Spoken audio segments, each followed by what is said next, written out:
We can defend ourselves. That's the response from Premier Cho Jung-tai after Donald Trump said Taiwan should start paying for U.S. defense support. Could this be a rare crack in relations between the U.S. and Taiwan?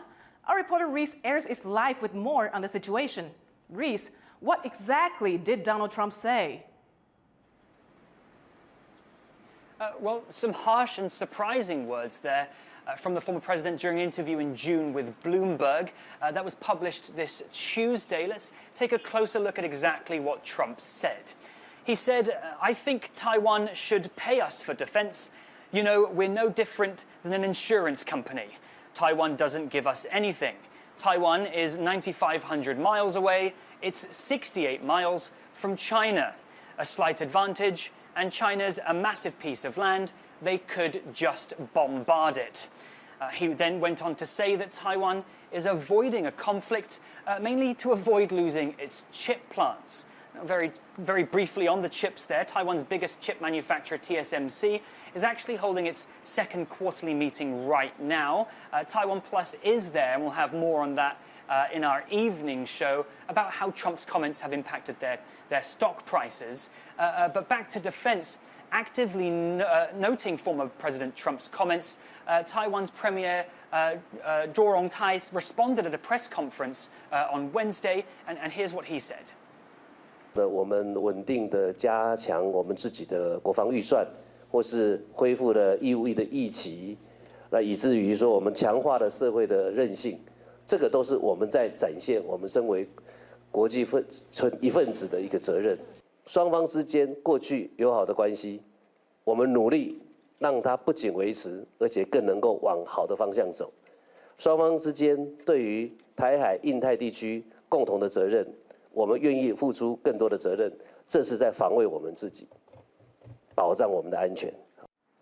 Now, while Cho was quick to give reassurance that the US-Taiwan relationship remains rock solid, his comments do indicate that Taiwan might need to start taking more seriously the idea that they could be on their own should a conflict arise with China.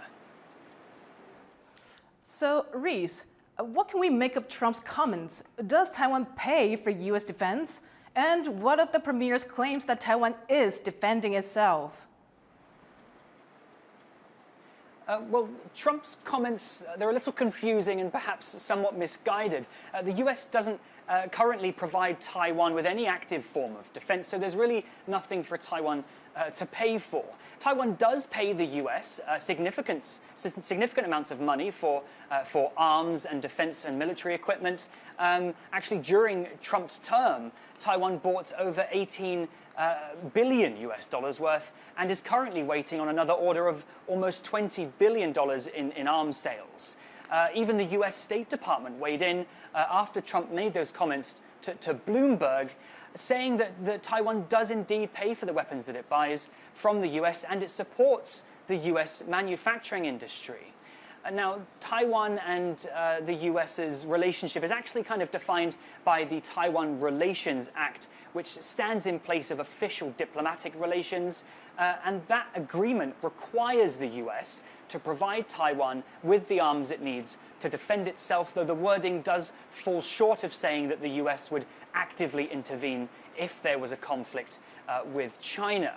But regarding the Premier's comments about Taiwan's ability to defend itself, recently Taiwan has been investing millions in its own defense to partly avoid reliance on countries like the US. It's been developing domestic military equipment, including submarines and missiles. It's increased its conscription time to 1 year, and it's also invested in more realistic combat training. And all this to say that Trump's more business-like attitude towards US-Taiwan relations, it could be quite concerning for Taipei, who have actually enjoyed more vocal support under the Biden administration.